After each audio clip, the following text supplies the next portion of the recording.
Hello there and welcome back to my channel.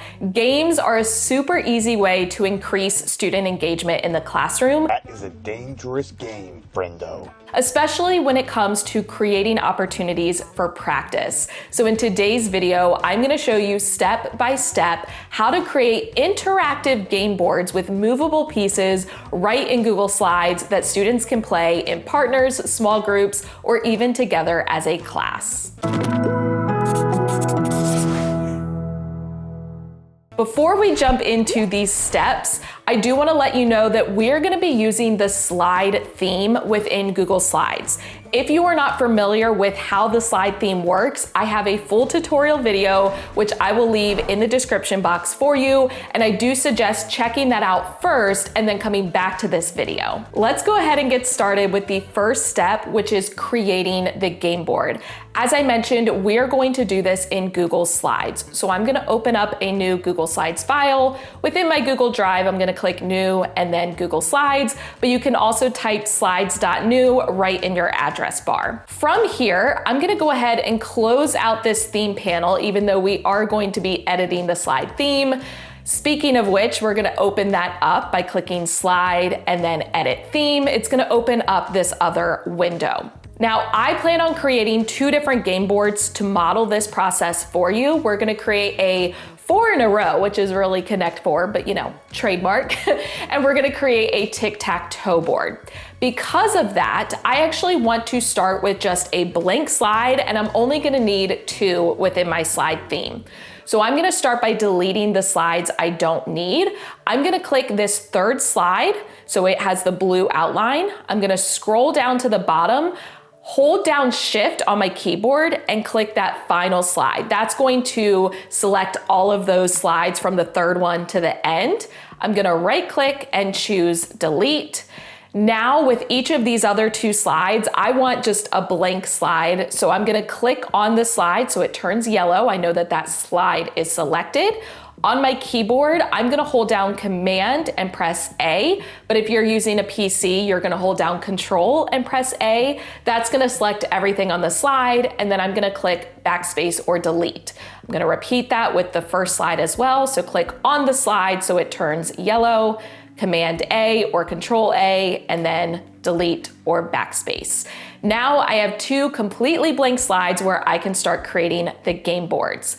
Really quick, if you are a perfectionist like me, I call it the perfect storm. it might be helpful to know the exact dimensions of the slide. So as we start inserting shapes, we can make sure that we're creating them a decent size for the slide. So if I go to File and then Page Setup, if I click widescreen and choose custom, it will show me the exact dimensions for the slide. So this is 10 by 5.63 inches. I'm just gonna keep that in my brain as we go through, but if you're not a perfectionist like me, feel free to kind of deviate from those standard dimensions. I'm gonna click cancel to go back to that slide theme. The first thing we're gonna do with our Connect 4 board, or 4 in a row, is insert that blue background so that we can create those holes that they're going to place those markers into, or those circles. If you've played Connect 4, you know what I'm talking about. I'm gonna come up to the Shape tool, and I wanna insert a rectangle. So I'm gonna hover over Shapes and just select this first one right here. Now, you can click and drag in order to get a rectangle an approximate size. Personally, I'm gonna just go ahead and kind of get something on the board, and I'm gonna leave a little bit of space to the right-hand side because I want my players, I'm gonna have 2 players, player 1 and player 2, to have a space to keep those marker pieces, so the yellow and red circles. So for now, I'm gonna leave just like 2 or 3 inches to the right-hand side. Because I am a perfectionist, I'm going to right click on this rectangle and select Format Options. That way I can make the size very precise. So under Size and Rotation, I'm gonna click to expand that menu. And let's start with the height. So I know that the entire slide is 5.63 inches. I'm gonna save about 1/10 of an inch on the top and the bottom. So I'm gonna subtract 2/10 from 5.63, which would give me 5.43. So I'm gonna change that. And I can go ahead and click and drag and use that red marker to make sure that it's centered on the slide.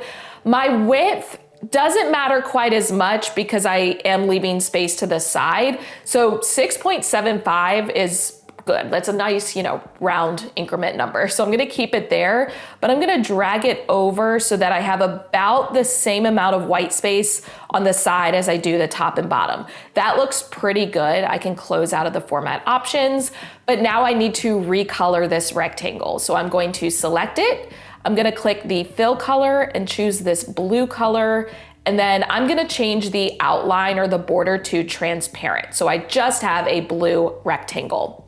While I'm at it, I'm gonna go ahead and add those rectangles on the right-hand side where my players are gonna keep their pieces. So once again, I'm gonna use the rectangle tool.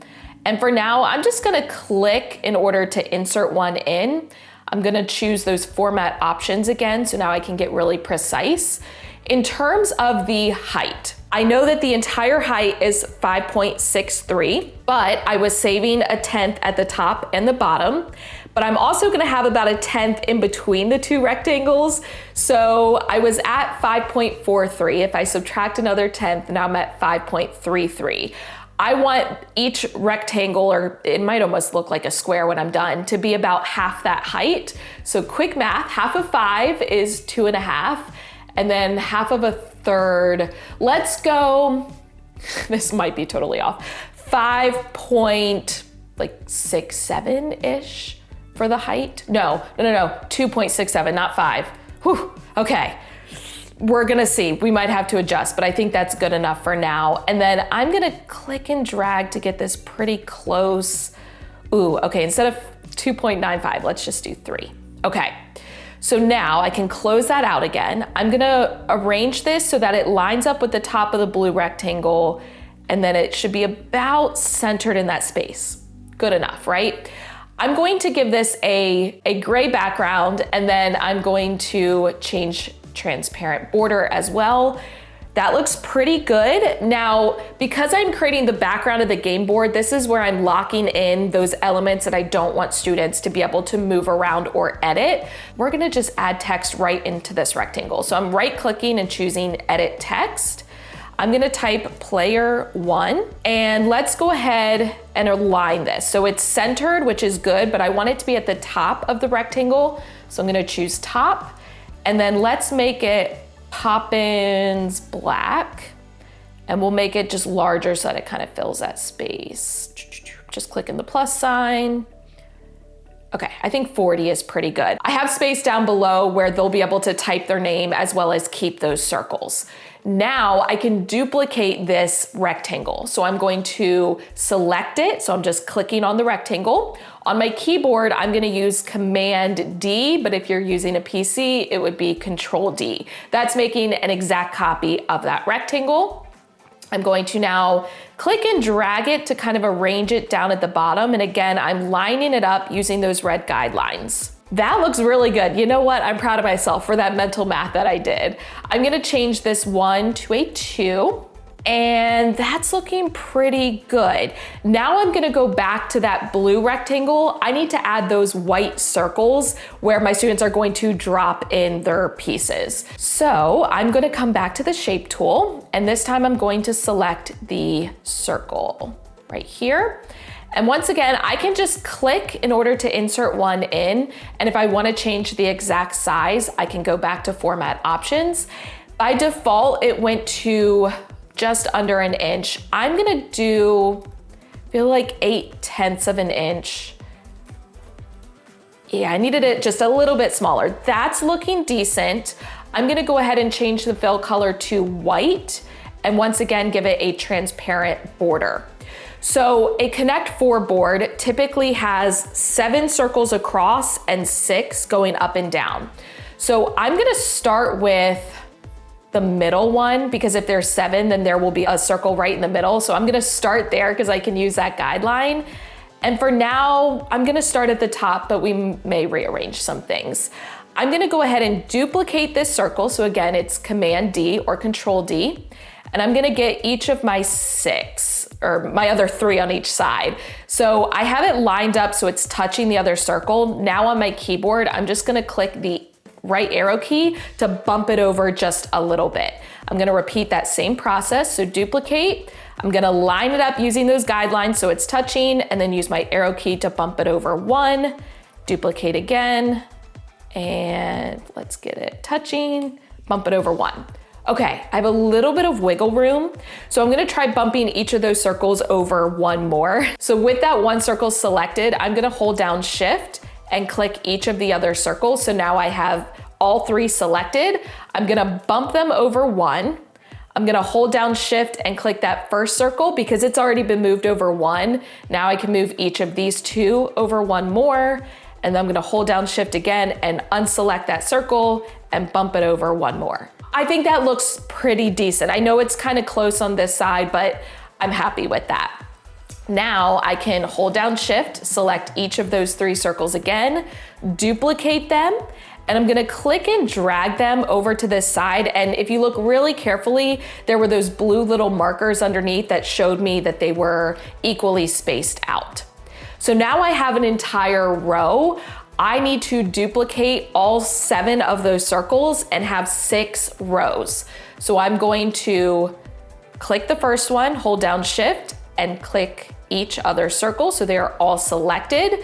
I'm going to duplicate, and once again, we're going to line it up so that they are touching the other circles. And in order to keep that spacing the same, I technically did like 2 bumps from each circle like in the column. So I'm gonna do 2 bumps down. So I'm gonna use my down arrow key on my keyboard and click it twice. Now I'm going to repeat that process, so duplicate, and I could go ahead and have them touching and bump it again, or I can use those blue guidelines. So right now I can see that it's evenly spaced. So I'm going to make sure I have it space centered. That looks good, but I'm gonna run out of space. I can already see it because that's 3. I'm not gonna fit 3 underneath, am I?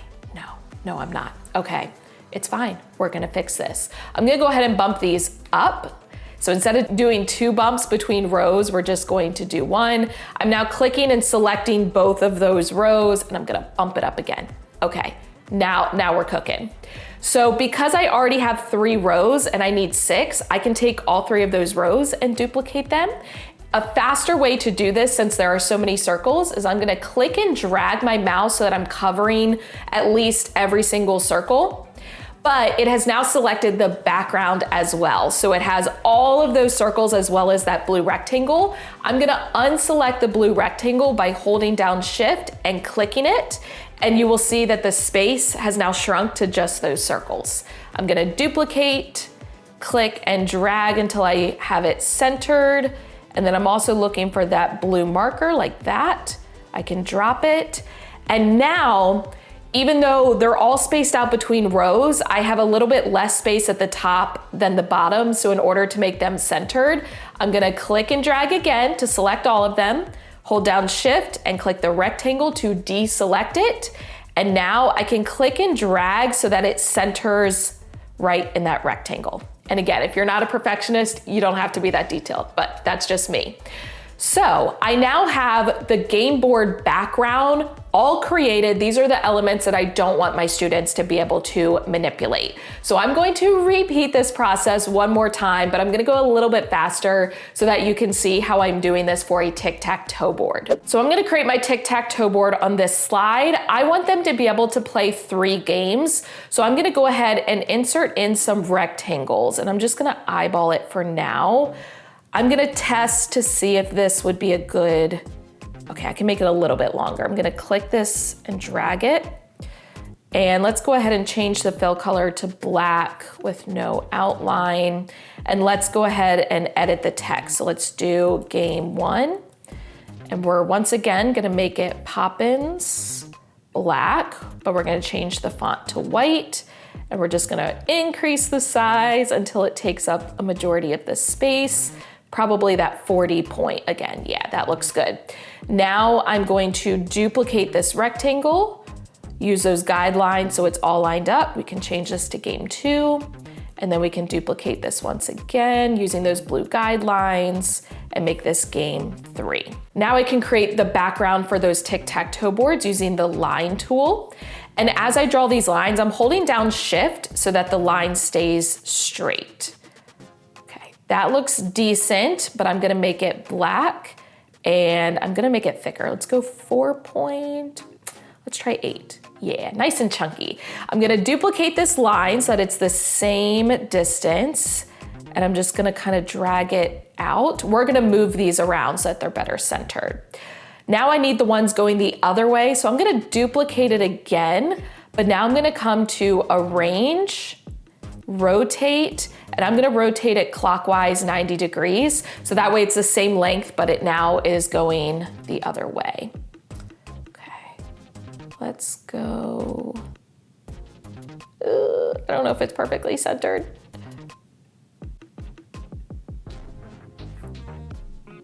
Okay, good enough, it's fine. We're gonna duplicate it and drag it down so we have some spaces.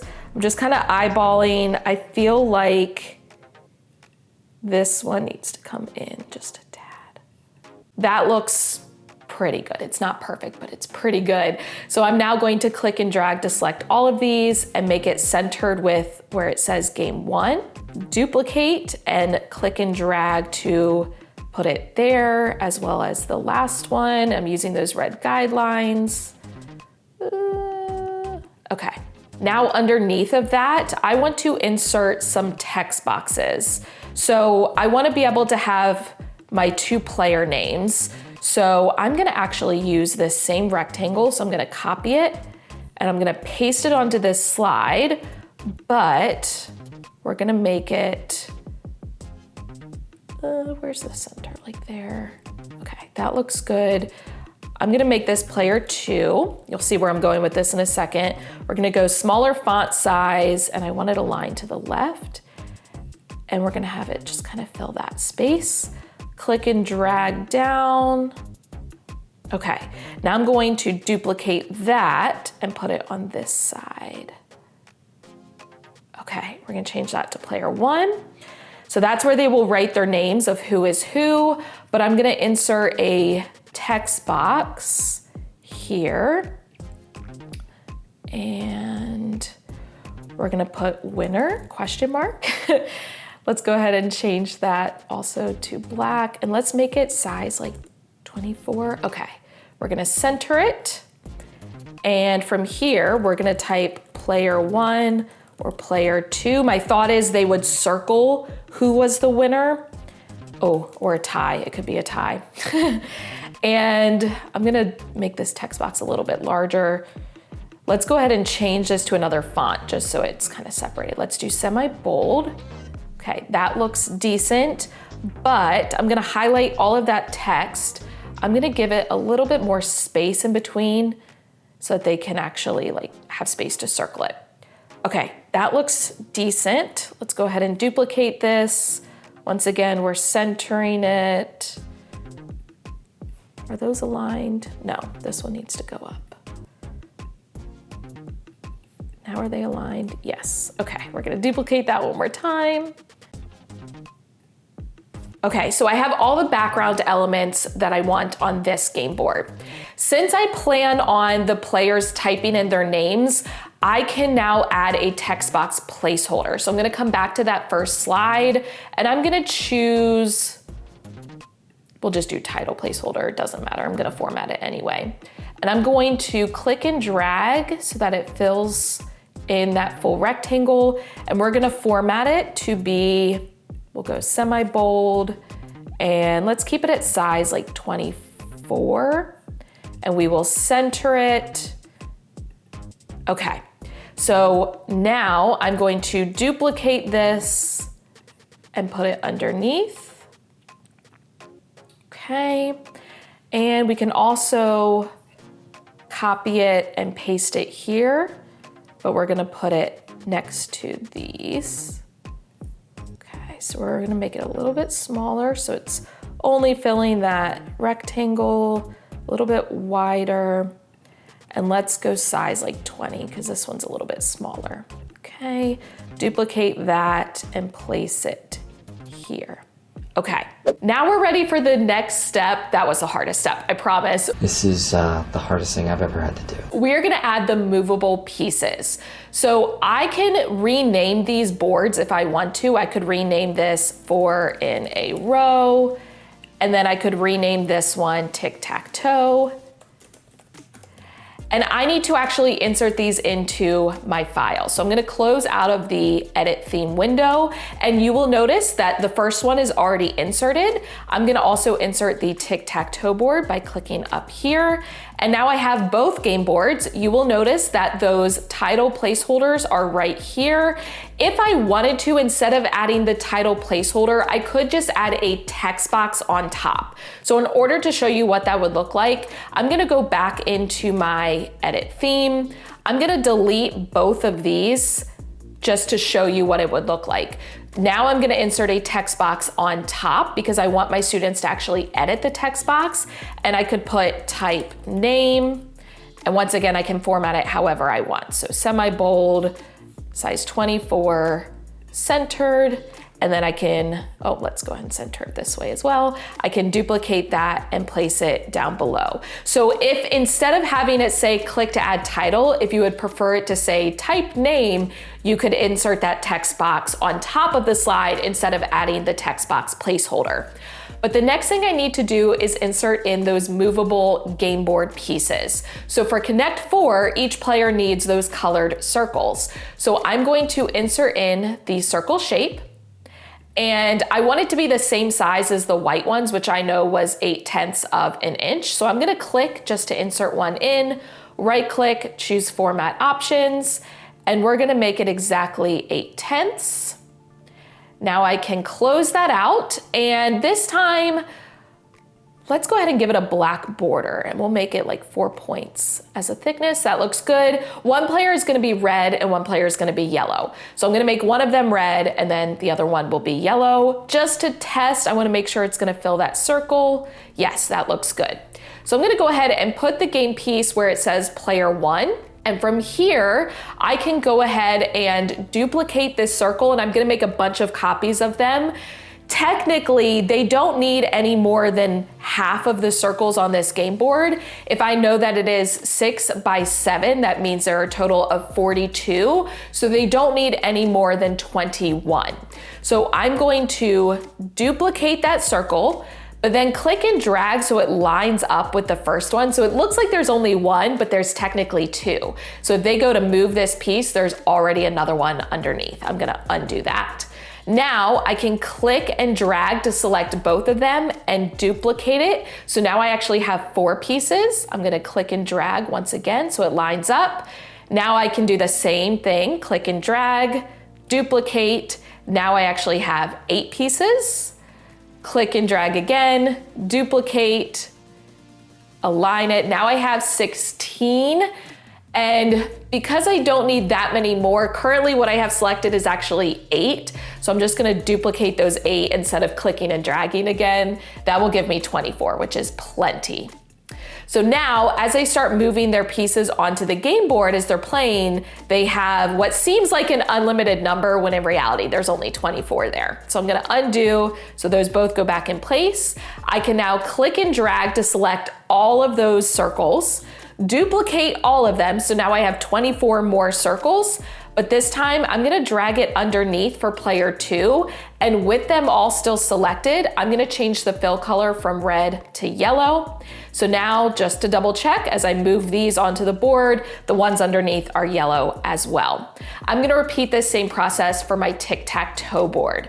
So for this, I want there to be X's and O's. So I'm gonna go ahead and come to Insert Shape, and let's go to Equation. We're gonna use this X, and I'm going to click and drag within this space because I don't want the X to be any bigger than like where they can place it on the board. That looks like a good size. Let's make one blue. We'll make the X red. That just feels right to me.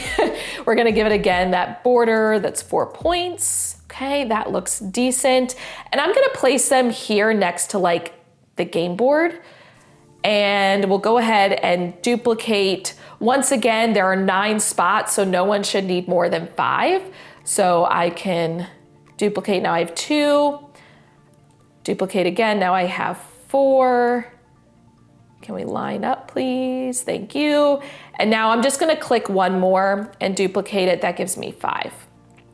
Okay, I'm gonna do the same thing now, but with a circle. So I want it to have a border. Yeah, this is the one that I want right here. Once again, I'm going to click and drag it within that space so I know that it will fit. We can move it over here. That looks good enough.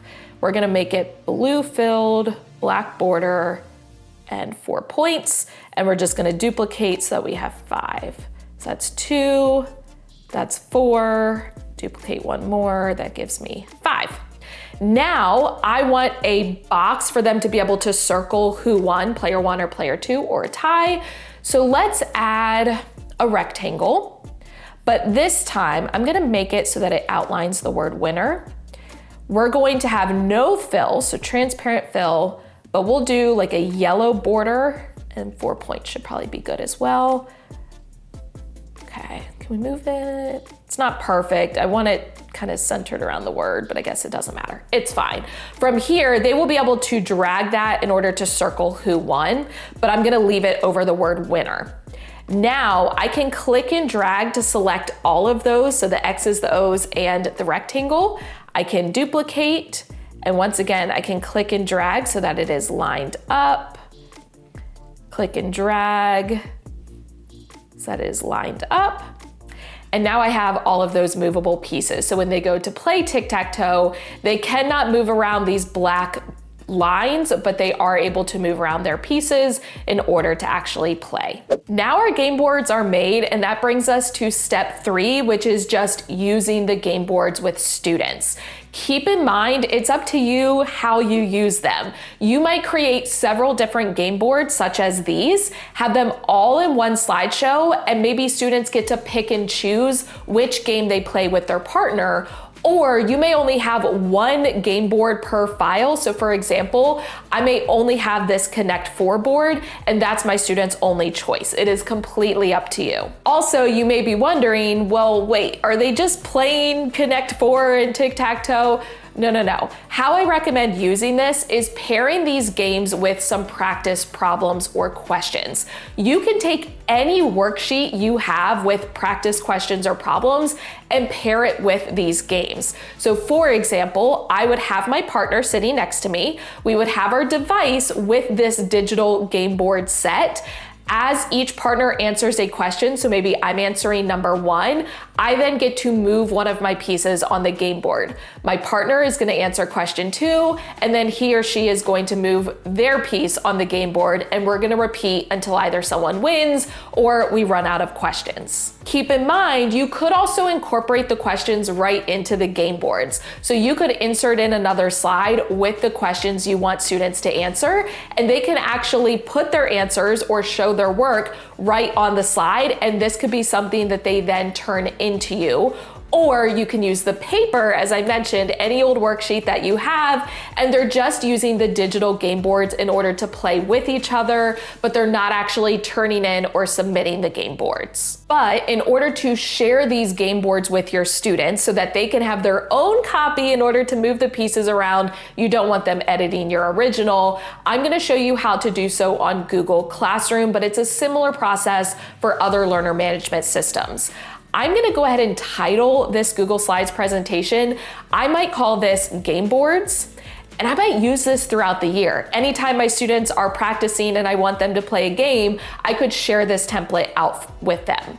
I'm gonna go ahead and switch over to Google Classroom, and I'm gonna open up my Google Classroom, go to Classwork, and from here, I'm gonna create an assignment. So I'm gonna click Create Assignment, and I might say Tuesday's practice, whatever you want to title it. You can give them instructions. In order to actually attach the game boards, you can click on Drive, go ahead and select that game board, click Add, but you want to change this from Students Can View file to make a copy for each student. That way, they're not able to edit your original and they're not just looking at the slides, but they're going to get their own copy that they can then go in and manipulate.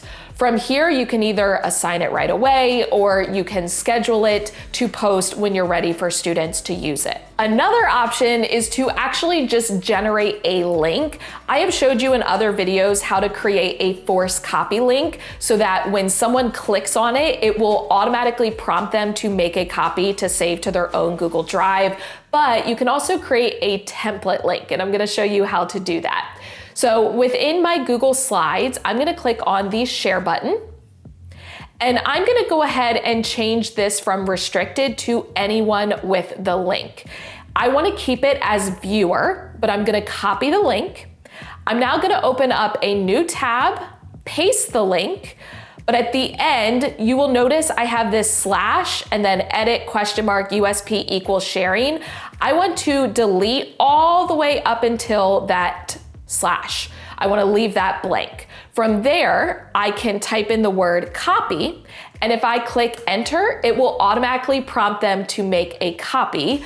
Or if you, instead of typing copy, you can type in template/preview, and it will look like this. So it's just a slightly different view. It will let them see what the game boards look like, and then they can click use template and it will generate a copy for their Google Drive. Now, in terms of how students play, it is completely up to you. You might want students to have one set of Google Slides on one device and they're just sharing the device. So maybe they're sitting next to each other and they're taking turns moving their pieces on the game board.